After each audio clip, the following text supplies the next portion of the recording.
So a crypto entrepreneur bought an NFT of Jack Dorsey's first tweet for nearly $3 million. My guess is that they bought this during the hype in 2021 and tried to sell it for $48 million, but now the top bid is less than $7,000.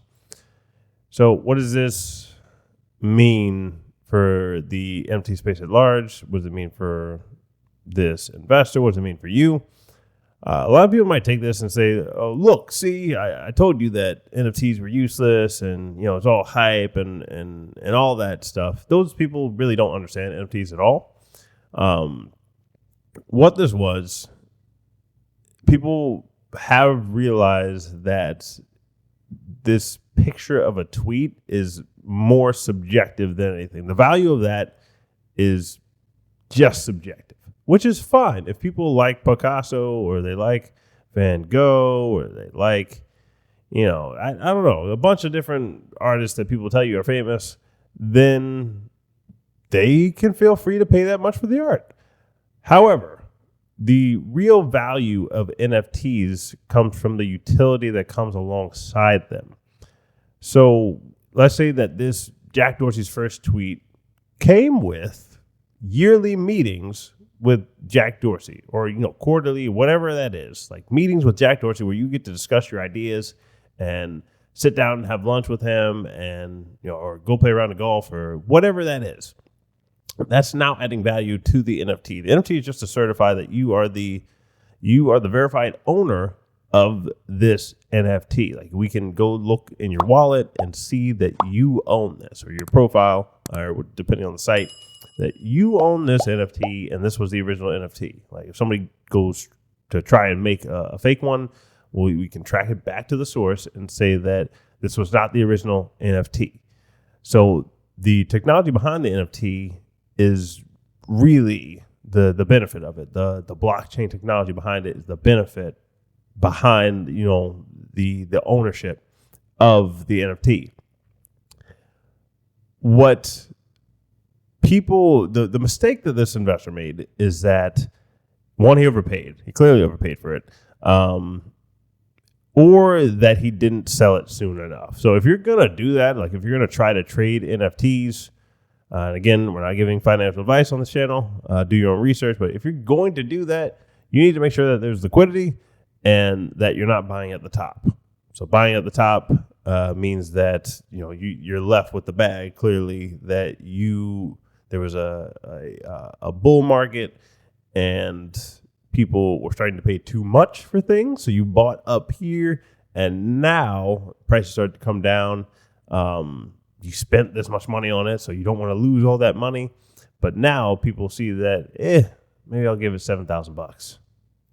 This is really just, this is a subjective thing. There's no other value that comes with it. So people kind of wake up to what this technology is. Before, it was just like this buzzword of NFT and everybody was just trying to grab one. But now we understand that the value of the NFT comes from the blockchain and verifying the original owner, and the utility that comes alongside it is the big thing.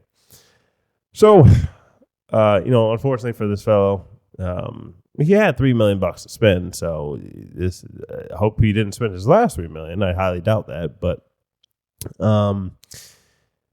this is just a lesson for the rest of us, that you can't just launch an NFT project. You can't just launch a social token and think that I made this nice looking picture, so therefore it's going to do well.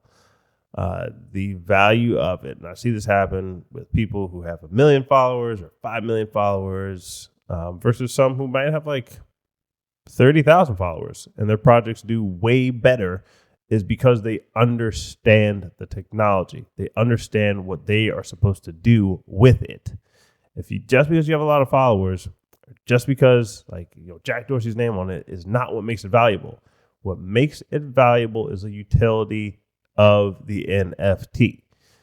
And then in rare cases, in like 0.001% of cases, or less than that, is going to be just because people say that this is famous, like Picasso. Or, and I'm not saying that their art is not nice. If you're a Picasso fan or whatever, you're Frida Kahlo or whatever, but it's just purely subjective.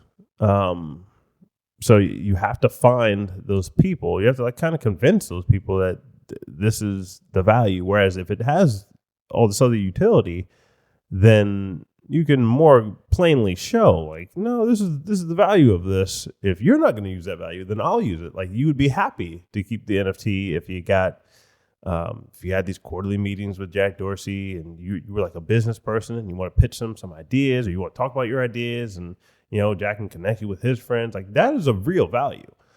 But just holding the tweet, because this was Jack's first tweet, it's a moment in history. Like, look, clearly people will say that this is subjective. If you don't listen to me, listen to the market. The market's telling you that this is just a subjective thing. So don't buy at the top. Don't buy on the hype. Look at the utility of the project. Don't buy just so somebody has a lot of followers.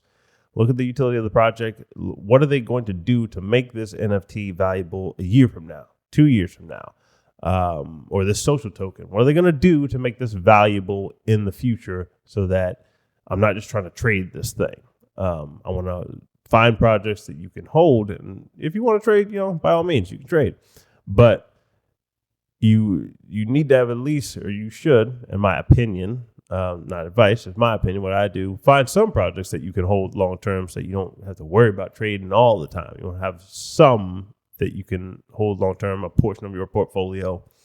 And then it just depends on how much time you have on your hands. If you don't have a lot of time on your hands, you have to go for more of the long term projects, or find the hedge fund manager if you can qualify for that, or a different fund that is doing the trading for you.